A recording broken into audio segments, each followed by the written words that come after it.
सावन के चौथे सोमवार की व्रत कथा। ओम नमः शिवाय। हर हर महादेव। जय भोलेनाथ। श्रावण मास भगवान शिव को अत्यंत प्रिय माना जाता है। सावन का प्रत्येक दिन शिव भक्तों के लिए विशेष होता है, लेकिन सावन के सोमवार का अपना अलग ही महत्व है। कहा जाता है कि जो भक्त सावन के सोमवार को श्रद्धा, विश्वास और नियम पूर्वक भगवान शिव की पूजा करता है, उसके जीवन में सुख शांति आती है और भगवान भोलेनाथ उसके कष्टों को दूर करते हैं। आज हम सुनेंगे सावन के चौथे सोमवार की एक पौराणिक व्रत कथा, जिसे श्रद्धा से सुनने और भगवान शिव का स्मरण करने से मन को शांति मिलती है। तो आइए सबसे पहले भगवान शिव का ध्यान करते हैं। ओम त्र्यंबकम यजामहे सुगंधिं पुष्टिवर्धनम उर्वारुकमिव बंधनान मृत्योर्मुक्षीय मामृतात्। हे भगवान शिव, हमारे सभी दुखों को दूर कीजिए, हमारे परिवार पर अपनी कृपा बनाए रखिए और हमारे जीवन में सुख, शांति तथा समृद्धि प्रदान कीजिए। एक नगर में रहता था शिव भक्त ब्राह्मण। बहुत समय पहले एक सुंदर नगर था। उस नगर में एक गरीब ब्राह्मण अपनी पत्नी के साथ रहता था। ब्राह्मण बहुत ही धार्मिक और सरल स्वभाव का था। उसके पास धन संपत्ति नहीं थी, लेकिन उसके हृदय में भगवान शिव के प्रति अटूट श्रद्धा थी। वह प्रतिदिन सुबह उठकर नदी में स्नान करता और जंगल से बेलपत्र लेकर भगवान शिव के मंदिर में जाता। वह शिवलिंग पर जल चढ़ाता और हाथ जोड़कर कहता, हे भोलेनाथ, मेरे पास आपको देने के लिए कुछ भी नहीं है, मेरे पास केवल मेरी श्रद्धा है। कृपा करके मेरी भक्ति को स्वीकार कर लीजिए। ब्राह्मण की पत्नी भी भगवान शिव की बड़ी भक्त थी। दोनों के जीवन में बहुत परेशानियां थी। कभी घर में अन्न की कमी हो जाती, तो कभी बीमारी और चिंता उन्हें घेर लेती, लेकिन उन्होंने कभी भगवान शिव की भक्ति नहीं छोड़ी। सावन का पवित्र महीना। एक दिन सावन का महीना शुरू हुआ। नगर के सभी लोग भगवान शिव की पूजा करने लगे। मंदिरों में घंटियां बजने लगी। हर तरफ हर हर महादेव और ओम नमः शिवाय की गूंज सुनाई देने लगी। ब्राह्मण ने अपनी पत्नी से कहा, देवी, यह सावन का पवित्र महीना है। इस बार हम भगवान शिव के सोमवार का व्रत पूरी श्रद्धा से करेंगे। पत्नी ने कहा, स्वामी, हमारे पास पूजा की सामग्री भी बहुत कम है, क्या भगवान हमारी पूजा स्वीकार करेंगे? ब्राह्मण मुस्कुराया और बोला, देवी, भगवान शिव को धन नहीं चाहिए, उन्हें तो भक्त का सच्चा प्रेम चाहिए। यदि हमारे पास केवल एक लोटा जल और कुछ बेलपत्र हैं, तब भी भोलेनाथ प्रसन्न हो जाएंगे। दोनों ने सावन के सोमवार का व्रत रखने का संकल्प लिया। चौथे सोमवार का दिन। समय बीतता गया और सावन का चौथा सोमवार आ गया। उस दिन ब्राह्मण और उसकी पत्नी सुबह सूर्योदय से पहले उठे। उन्होंने स्नान किया, स्वच्छ वस्त्र पहने और भगवान शिव का स्मरण किया। ब्राह्मण जंगल से बेलपत्र लेकर आया। उसकी पत्नी ने घर में थोड़े से फूल और पूजा की सामग्री तैयार की। दोनों शिव मंदिर पहुँचे। मंदिर में उन्होंने भगवान शिव का जलाभिषेक किया। उन्होंने दूध अर्पित किया, बेलपत्र चढ़ाए और भगवान शिव के सामने दीपक जलाया। फिर दोनों हाथ जोड़कर प्रार्थना करने लगे, हे महादेव, हमारे जीवन में चाहे कितनी भी कठिनाइयां आएं, लेकिन हमारी भक्ति कभी कमजोर न हो। हमें अपने चरणों में स्थान दीजिए। पूजा के बाद दोनों ने पूरे दिन उपवास रखने का संकल्प लिया। भगवान शिव ने ली परीक्षा। भगवान शिव अपने भक्तों की परीक्षा लेने के लिए प्रसिद्ध माने जाते हैं। उस दिन भोलेनाथ ने भी उस ब्राह्मण दंपति की भक्ति की परीक्षा लेने का विचार किया। भगवान शिव ने एक वृद्ध साधु का रूप धारण किया और ब्राह्मण के घर पहुंच गए।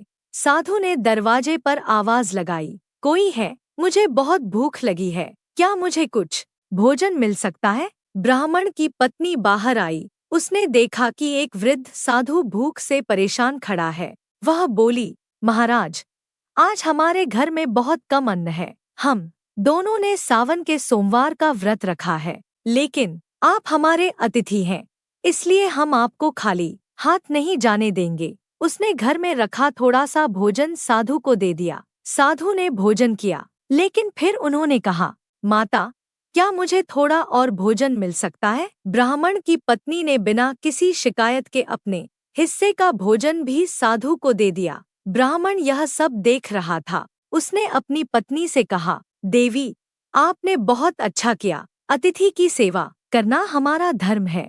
दोनों स्वयं भूखे रहे, लेकिन साधु को भोजन कराया। भोलेनाथ ने दिए दर्शन। उनकी निस्वार्थ सेवा देखकर भगवान शिव अत्यंत प्रसन्न हुए। अचानक उस साधु के शरीर से दिव्य प्रकाश निकलने लगा।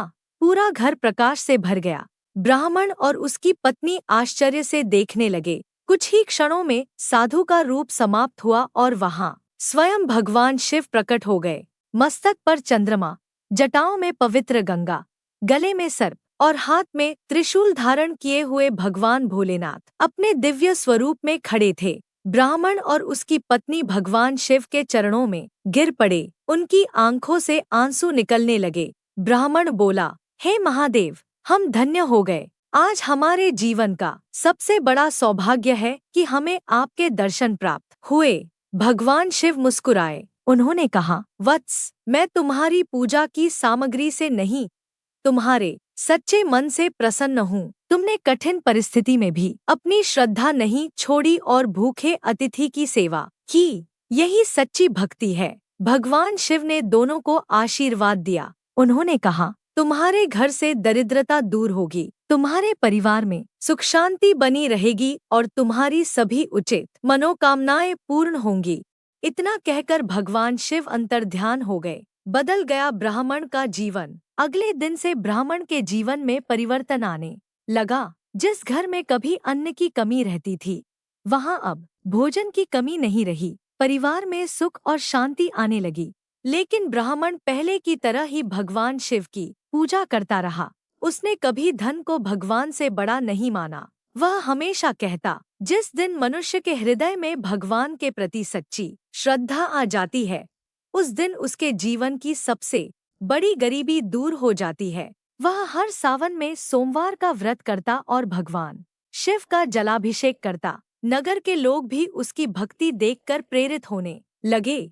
व्रत का फल। मान्यता है कि सावन के सोमवार का व्रत करने वाले भक्तों को भगवान शिव की विशेष कृपा प्राप्त होती है। जो भक्त श्रद्धा से भगवान शिव को जल अर्पित करता है, बेलपत्र चढ़ाता है और ओम नमः शिवाय का जाप करता है, उसके मन को शांति मिलती है। लेकिन सबसे महत्वपूर्ण है सच्ची श्रद्धा, अच्छे कर्म और दूसरों के प्रति दया।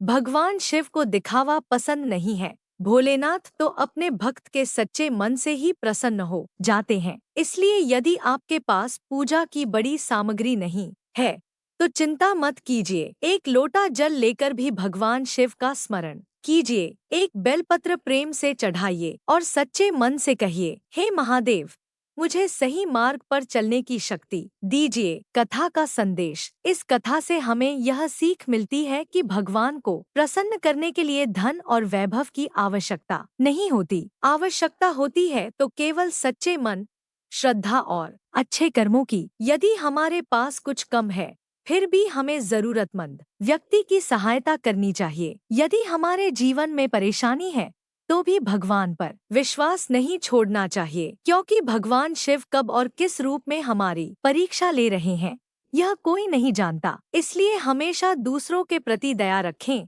माता पिता का सम्मान करें, जरूरतमंदों की सहायता करें और भगवान शिव का स्मरण करते रहें। सावन के चौथे सोमवार की प्रार्थना। हे कैलाशपति महादेव, हमारे घर में सुख शांति बनाए रखना, हमारे परिवार के सभी सदस्यों को स्वस्थ और प्रसन्न रखना, हमारे जीवन से दुख, भय और चिंता को दूर करना, हमारे मन में सदैव भक्ति बनाए रखना, हमें सही रास्ते पर चलने की शक्ति देना। जो व्यक्ति इस कथा को श्रद्धा से सुन रहा है, उसके जीवन में भगवान शिव की कृपा बनी रहे, उसके घर में सुख समृद्धि आए, उसके सभी उचित मनोरथ पूर्ण हों और उसके परिवार पर सदैव भोलेनाथ का आशीर्वाद बना रहे। कथा का समापन। तो भक्तों, यह थी सावन के चौथे सोमवार की पावन व्रत कथा। यदि आपने भी सावन के चौथे सोमवार का व्रत रखा है तो भगवान शिव के चरणों में अपनी मनोकामना जरूर रखें। पूरे विश्वास के साथ बोलिए,